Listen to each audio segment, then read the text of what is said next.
Yan, luto ng aming grilled chicken. Nilagyan ko pa siya ng lemongrass sa loob ng tiyan. Masyado siyang crispy. O, diba? Hindi mo na kailangang bumili. 2 piraso po yan. Biniya ko yung tiyan para masarap.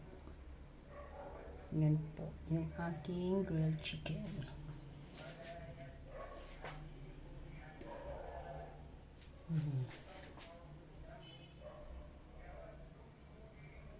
Ang aking grilled chicken in the oven.